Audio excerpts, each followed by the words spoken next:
What's the scariest thing that's ever happened to you? Had an Uzi pointed at me. Ooh, Jiminy Christmas. Is that good enough? It was a guy in a SUV. It was before this 18-foot wall, and Right.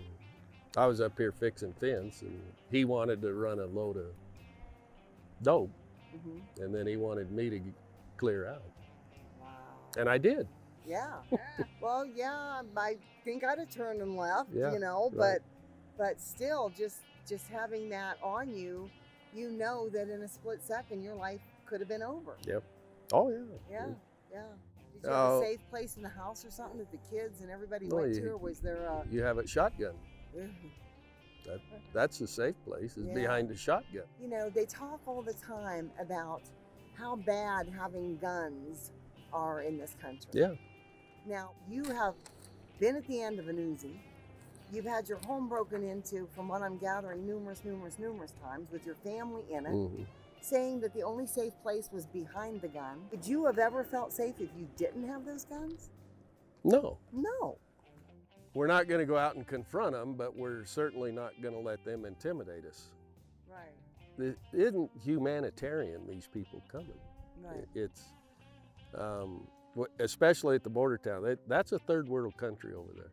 Right. And a border town is different when you go further down. Right. But Mexico is controlled by cartels. Right. They got more money than the government does. Right. You got more influence. Right. So you're not dealing with somebody that the typical American, well, I'm going to go negotiate with him, or I'm going to comfort him, or, you know, they'll kill you. Yeah. We're talking about the Mexicans that are part of the drug cartel. Not the innocent families that live further in and that are fearful themselves of their lives because of the drug cartel, but the drug cartel. And we're talking, that is along all of these borders and in all these little cities. They have invaded, they run them. I've read stories. There's towns that they can't keep a mayor because they keep shooting and killing the mayor of one town, one after the other, because they want to stand up for the people and they won't let them. That's it. That's right. They're in control. You bet. So you have to understand that this isn't a question of if they will. They do. They are. They are. That's exactly right. That's it. And America doesn't understand that. Yeah. They don't want to understand. That's what we're it. trying to help them understand. Right. Like I said earlier, we're not leaving. You know, this is my legacy, my family's legacy. This is my livelihood. Right. You know, this is what I do. Right. So your family has always stood their ground. You bet. And they know that. And, you know, in all instances of life, there's a certain amount of respect that even the worst people have to honor, and they know it. Yeah. But I'm glad I asked you that, because you know, people want to question everything that you do. They want to know, you know, how can you say that when you're standing there? You're perfectly fine. How, you know, but like you said, you know, you feel very safe in your home as long as that gun is there when they start banging on the door trying to get in the window, and you can yell at them. I'm sure you do. I've got my gun trained on that window. I would just as soon you turn and walk away and we'll be friends, right? Something to that effect. Well, you just show it to them. You just show it to them, put it in the window, whatever. Okay, gotcha. These are repairs. They would just drive cross country through me to get to the highway.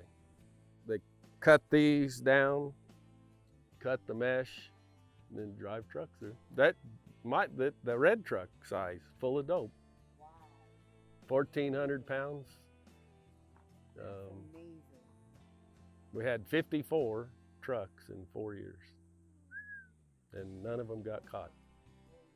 Well, there's some good news. Even though we've got fences wide open and we've got, you know, a lot of other things, at least sounds like your local sheriff and the people around here are doing everything that they can. You bet they are. They're trying. And our governor, we got a good governor that's fighting all this and everything too, with our president. And no, stuff. So there's hope. That's there's hope. And you know, along with prayer and finally getting some direction and getting this out, get the truth out. Things are going to get done.